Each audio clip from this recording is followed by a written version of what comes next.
me causa muita estranheza falar que os processos estão sendo conduzidos de forma informal. São todos registrados em atas, com registro de presença, onde são documentados todos os processos. E a gente tem o maior prazer de tentar compatibilizar nossas atribuições com o Tribunal de Contas. Por que isso não é enviado ao TCU para fiscalização? Por uma questão... Pois não? Porque... Nem uma questão deputado... simples. A lei... Sim, também. A lei previu como deve ser feito esse procedimento.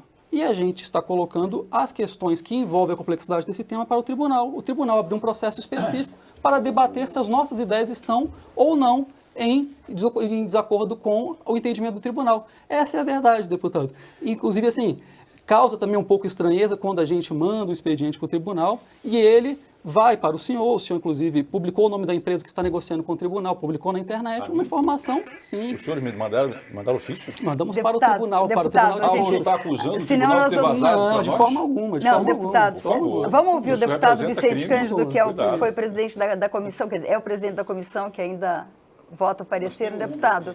Vânia, você colocou uma questão central aí, que nós debatemos durante o ano 2015, essa como também, como preservar a pessoa jurídica, também como você trazer o Ministério Público para o papel que ele deve desenvolver. E eu acho que nós estamos chegando no final de um debate, dirimindo todas essas dúvidas, né, para dar segurança jurídica para os atores que vão aí promover o acordo. Eu discordo profundamente do deputado Raul Jungmann, mais uma vez, por estar criminalizando esse ou aquele órgão. Não é por ser um órgão de governo, um órgão de Estado, entre o Tribunal de Contas, o Ministério Público, o órgão de controle, que vai dizer quem deve promover o acordo. Nós chegamos à conclusão que nós estamos fazendo uma lei nacional que tem que abranger todas as prefeituras, todos os governos de Estado, todas as autarquias, todos os órgãos públicos espalhado pelo Brasil afora. Você não tem como fazer isso centralizadamente, ou no Tribunal de Contas do Estado, ou no Ministério Público do Estado, ou no Federal. Então, o mais lógico é que você dê poder para os órgãos de controle, e onde não tem órgão de controle, o mandatário daquele ente federado, no caso do prefeito, promoverá o acordo sobre a fiscalização do Ministério Público. Dizer que esse é mais honesto ou menos honesto, ou mais transparente ou menos transparente, não dá para fazer esse debate. Agora, não dá também para aceitar nenhuma crítica, por exemplo, sobre o papel histórico da CGU, desde o período lá do professor Jorge Rage, e agora passando pelo Vadir Simão e também pelo Higino, agora como ministro. Não tem nenhum indício de desvio, de má conduta no tocante a esses processos que a CGU tem feito. Como também tem órgãos nos estados pelo Brasil afora e nos municípios também trabalhando muito bem e merece ter essa competência cravada aqui na lei, no Congresso Nacional. Então, eu creio que a gente chega no final desse debate com essas dúvidas dirimidas, organizando esse processo, dando poder para os órgãos de controle, acompanhado pelos órgãos da advocacia naquele ente federado e também acompanhado pelo Ministério Público, né, para dar garantia que na hora que a empresa fizer, ou a pessoa física fizer aquele acordo de leniência, você não terá outro processo ocorrendo em outro órgão. É isso que aconteceria se a gente deixasse a lei solta como ela está. Por isso nós estamos aqui aprimorando a lei a partir do Congresso Nacional e espero que a gente vote isso aqui num prazo bastante célere, agora no mês de março. Deputado Hugo Leal. Isso que às vezes o debate fica contaminado quando a gente tem a parte do princípio da discussão em cima de um fato concreto. A gente está discutindo o acordo de leniência já com a Operação Lava Jato, já com situações, como se aquilo fosse resumir o que a lei vai determinar. Nós estávamos legislando para aquele fato em si. Nós estamos legislando para uma situação complexa. Nós estamos trazendo um instituto, que é um instituto novo, não é só no Brasil, e tem sido buscado em outros lugares do mundo, como foi manifestado aqui, e ninguém tem o monopólio da verdade.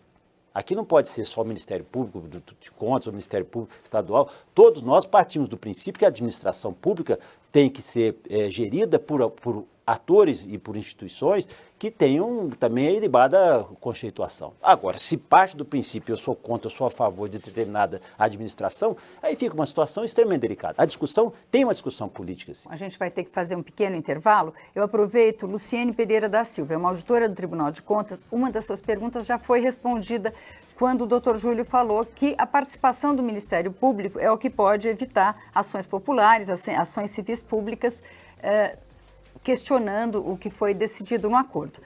Até daqui a pouco.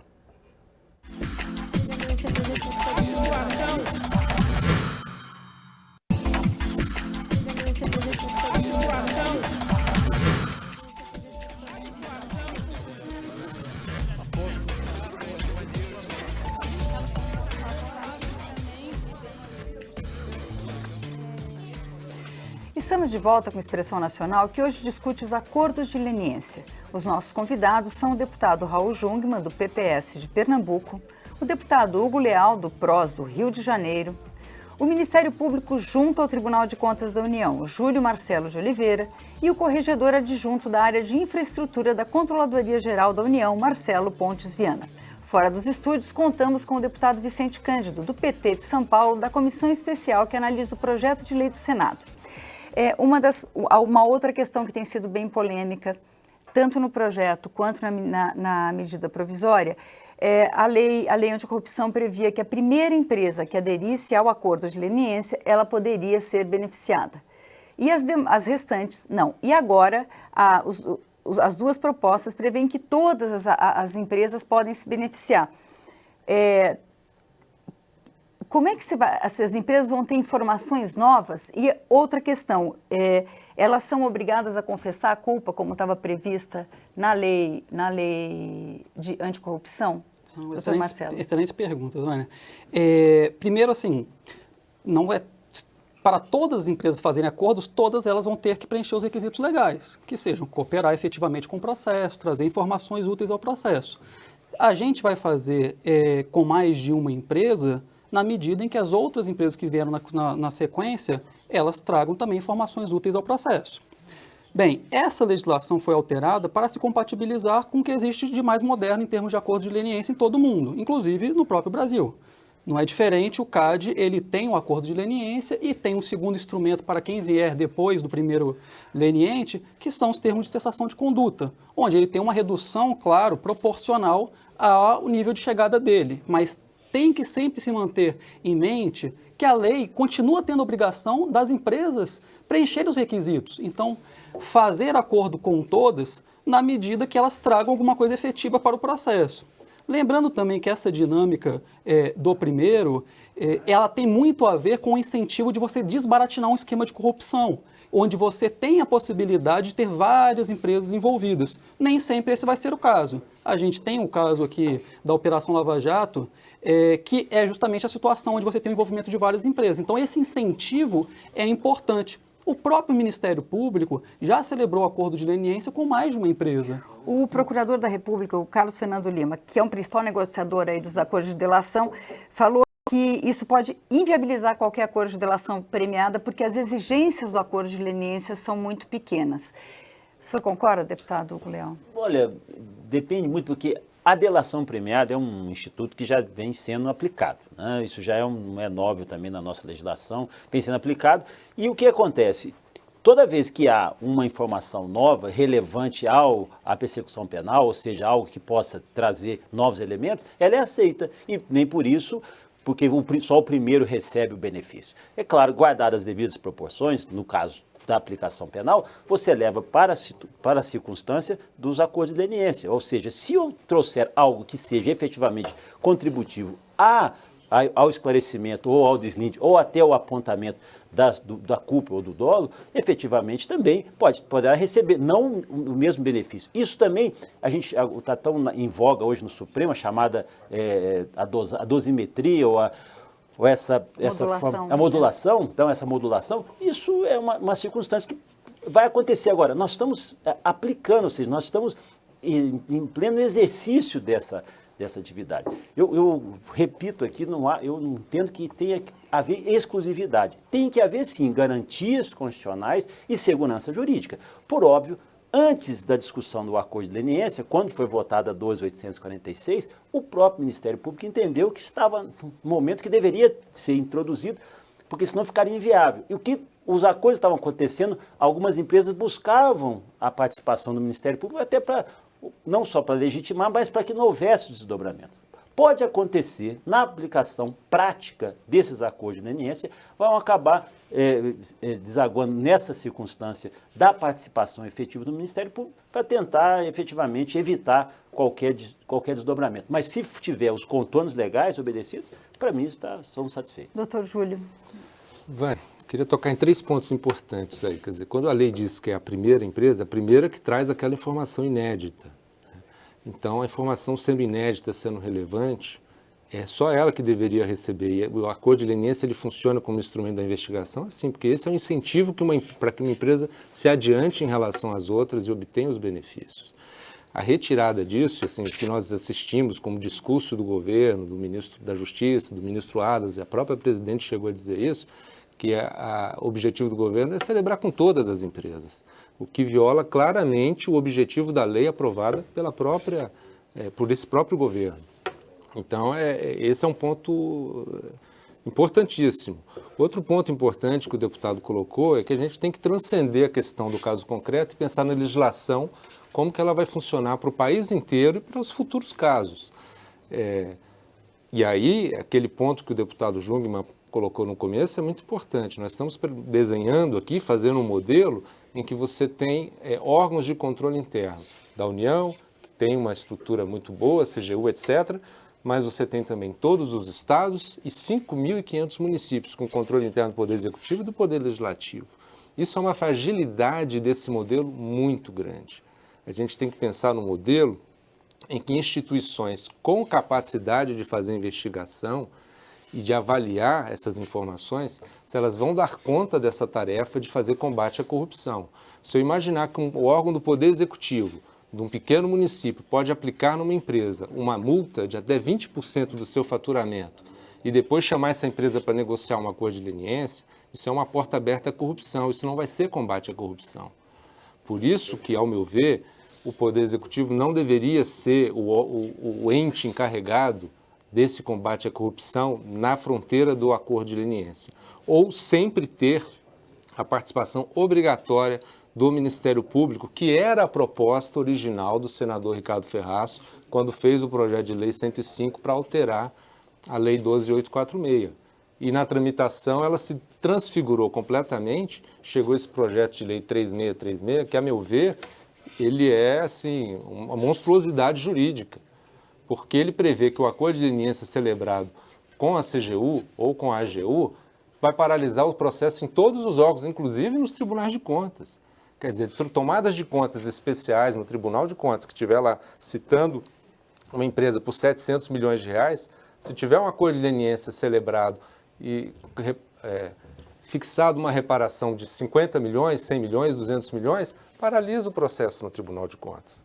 Então, essa é uma outra inconstitucionalidade grave, né, que está se colocando nesse projeto de lei 3636 e que a MP 703 também veio incorrer nesse erro de querer afastar a atuação do Tribunal de Contas ou querer dar um efeito mais largo do que o razoável num acordo de leniência celebrado por um órgão isoladamente do Poder Executivo.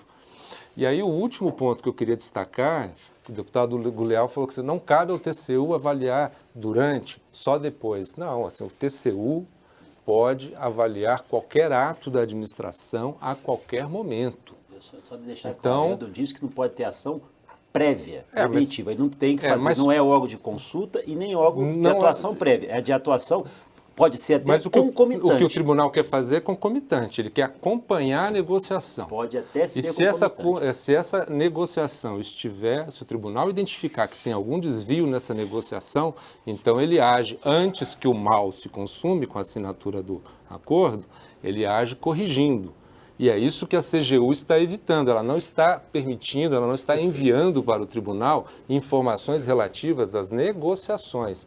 E o Poder Executivo, ele mandou... Não, ele não age porque ele não está conseguindo agir. Ele age assim com relação às licitações. Quando há alguma irregularidade, ele aplica a penalidade. É o que queremos fazer também no acordo de leniência, acompanhar para e passo, e não estamos conseguindo. E a medida provisória, ela veio com uma pretensão inconstitucional de ser o Poder Executivo, o órgão fiscalizado, querer escolher o momento e a forma como ele vai ser fiscalizado.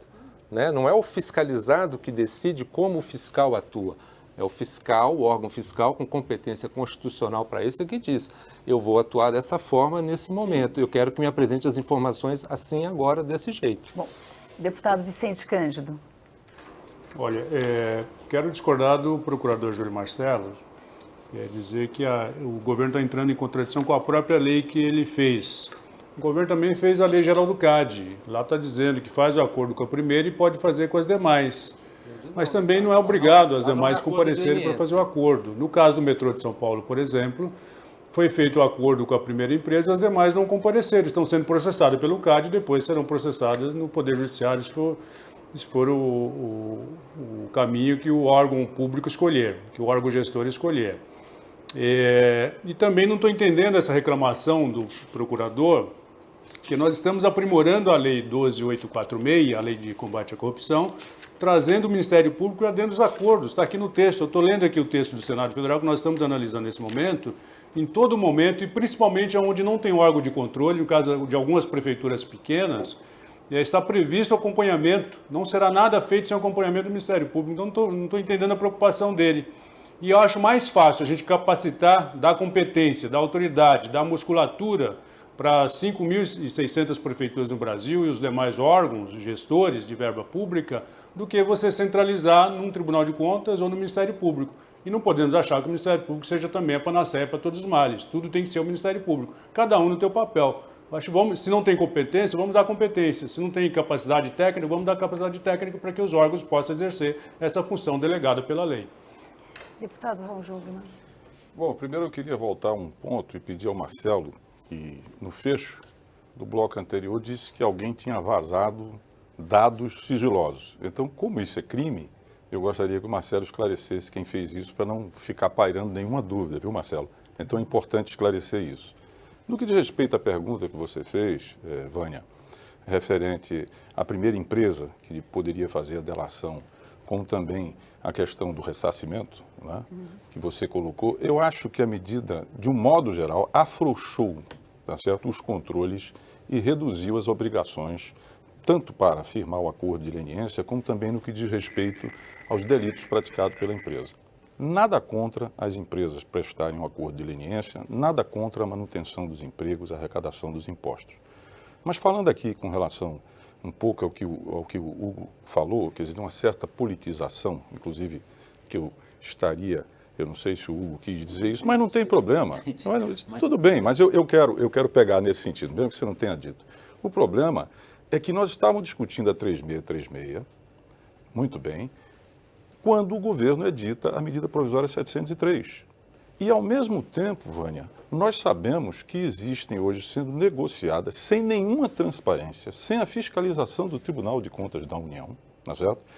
Pelo menos 6, 7 e 8 acordos de leniência. Então, a politização é inevitável. Como o governo é também parte, como o governo também é réu, quem é que nomeia o ministro-chefe da Controladoria Geral da União? É o presidente da República. Ele não tem autonomia, não tem mandato, não é uma agência anticorrupção, como parece ser o desejo do TCU, e tomara que isso se torne verdade, venha a ser. Então, veja bem, a nossa posição é que, neste momento, primeiro, nós temos uma sonegação de informações ao Congresso Nacional, porque o TCU é o órgão auxiliar do Congresso Nacional. E nós temos o direito e o dever constitucional de acompanhar isso que está sendo sonegado. Em segundo lugar, entendo eu também, no plano jurídico, que não compete ao TCU, à CGU fazer acordo de leniência.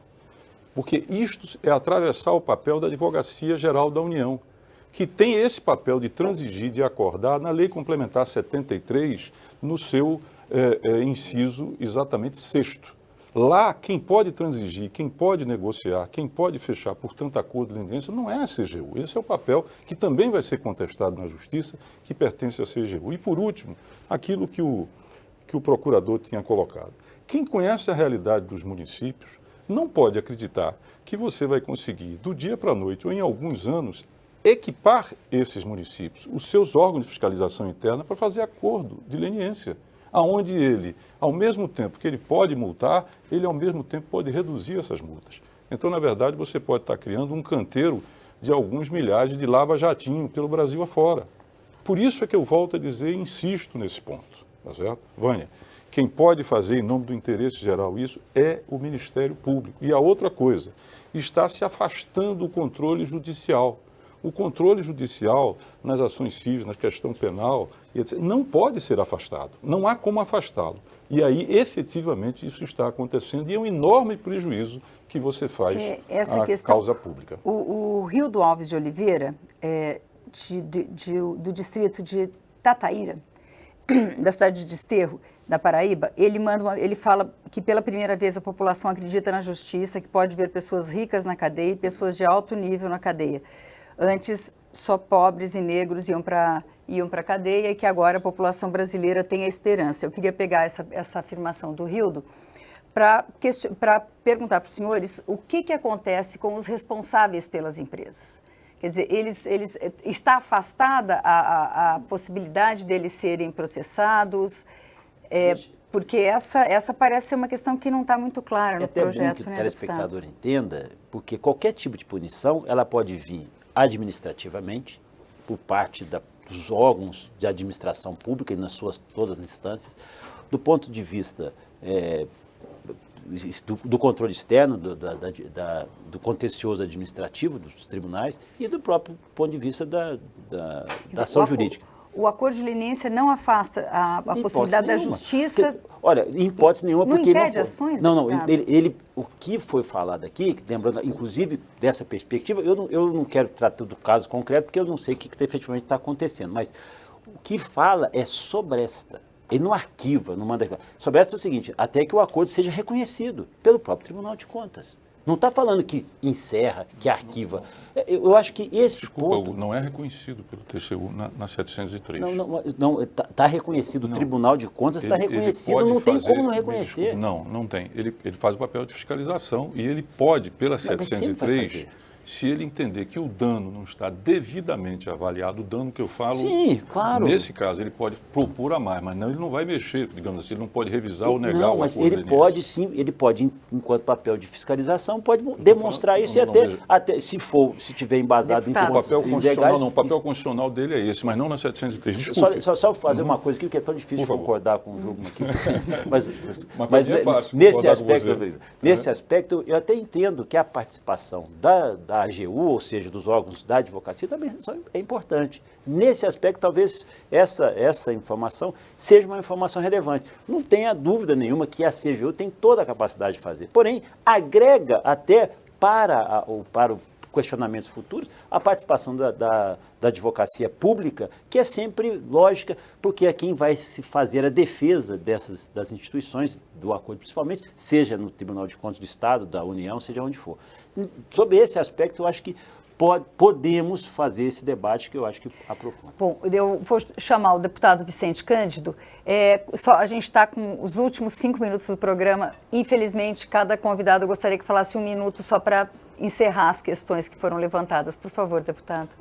Vânia, essa questão colocada aí pelo telespectador e também levantada agora por você é uma questão central. Terá repercussão penal ou não para os agentes? Olha, o próprio juiz Moro está agora praticando a delação premiada para os gestores públicos, no caso da Petrobras. Foi lá, devolveu o dinheiro, abrandou a pena, está cumprindo pena em casa, está com tornozeleira.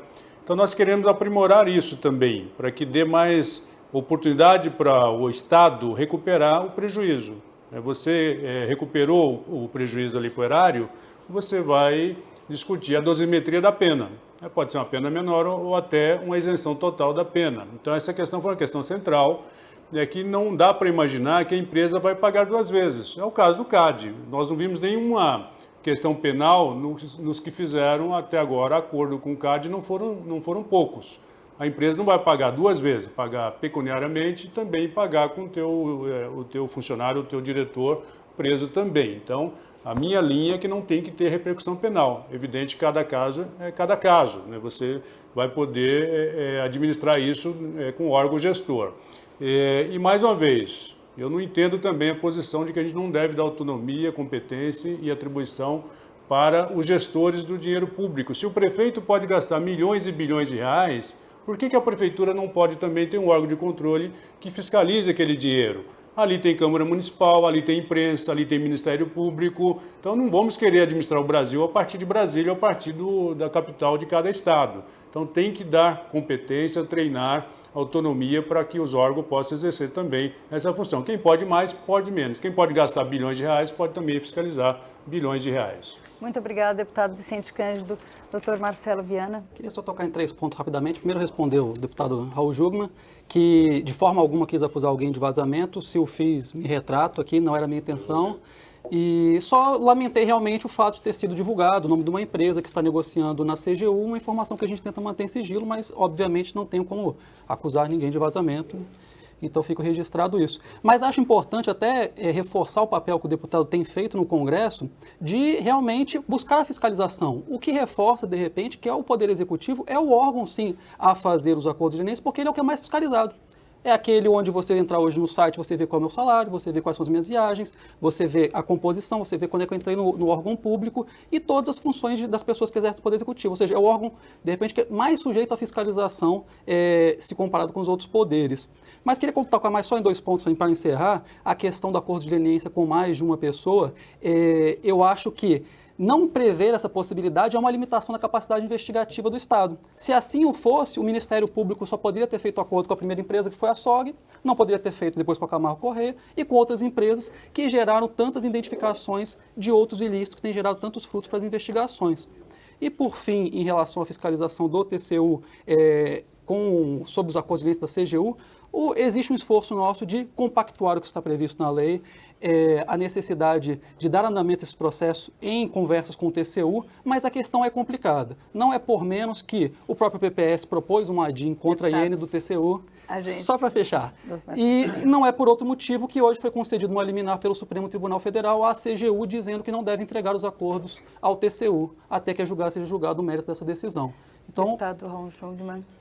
Bom, em primeiro lugar, eu reitero, essa lei é inconstitucional porque ela disciplina direito processual civil e isso não pode ser feito através de medida provisória. Em segundo lugar, reitero que a CGU, o órgão do Executivo, é parte e que pode ser eventualmente réu. Portanto, esse processo de fechar os acordos de leniência deveria caber ao Ministério Público, que representa o interesse geral.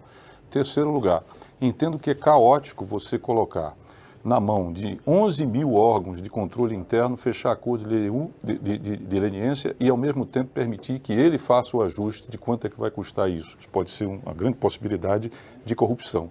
E entendo a necessidade de, em todo esse processo, ter o controle do TCU, que precisa participar de todas as etapas desse processo, ter o controle judicial em matéria penal e matéria civil e, obviamente, entender também que o Congresso Nacional tem que ter acesso a todos os passos através do Tribunal de Contas da União. Doutor Júlio de Oliveira. Bem, eu queria tocar em 3 pontos aí para encerrar. Primeiro, que, a meu ver, o próprio Poder Executivo, sempre envolvido nos escândalos de corrupção, a meu ver, não deve ser o encarregado de conduzir os acordos de leniência. Deve ter sempre a participação obrigatória de um órgão que tenha a competência perante o Poder Judiciário de fazer também a persecução penal, já que corrupção sempre é crime. Por isso, defendo sempre a participação obrigatória do Ministério Público. Segundo, na lei do CAD, é dito textualmente que se o órgão tiver as provas necessárias para condenar a empresa, ele não faz acordo nenhum. Então, é só quando realmente a empresa traz informação inédita. E aí, Marcelo, quando você fala da SOG, da Camargo Corrêa, a primeira empresa que traz aquela informação inédita. Não é a primeira empresa da história, não é a primeira empresa da Lava Jato, é a primeira empresa que está trazendo aquela informação. Várias propostas de delação premiada e de acordo de leniência foram rejeitados no âmbito da Lava Jato porque as empresas queriam trazer informações que já tinham sido trazidas pela SOG ou pela Camargo Corrêa. Desculpe interromper, deputado. Não, só para finalizar aqui, veja que esse assunto, né, estou só terminando o programa, né, porque esse assunto vai continuar sendo debatido, se consolidado, lembrando que o mais importante é que nós estamos, nesse princípio, nós estamos discutindo aqui as ações, mas também o desdobramento com relação às empresas. Tem se cobrado muito das empresas, e tem que se cobrar cada vez mais, as atividades dela de compliance, as atividades que elas estão até aprimorando internamente. E eu acho que isso é um aspecto, a mudança na administração pública, com todos os mecanismos de transparência, mas também na atividade privada. Porque eu acho que isso é importante como garantia, seja para os acionistas, seja também quando ela é gestora de contratos dentro da administração pública. Então, nós estamos ainda iniciando e eu acho que e tenho certeza que esse debate vai se consolidar e o Brasil, mais uma vez, vai dar bons exemplos. Eu só não gosto de entender que fazer uma lei dentro de um princípio, de um fato em si. Eu acho que a lei é muito maior do que isso, nós temos que ter essa preocupação. Muito obrigada, deputado Hugo Leal. O Expressão Nacional termina aqui, mas você, claro, vai acompanhar esse debate pela nossa página, câmara.leg.br. Lá você também poderá rever ou compartilhar este ou outros programas. Na próxima semana, nós voltamos com discussão sobre a reforma da Previdência. Mande a sua participação. Obrigada pela audiência e até a próxima.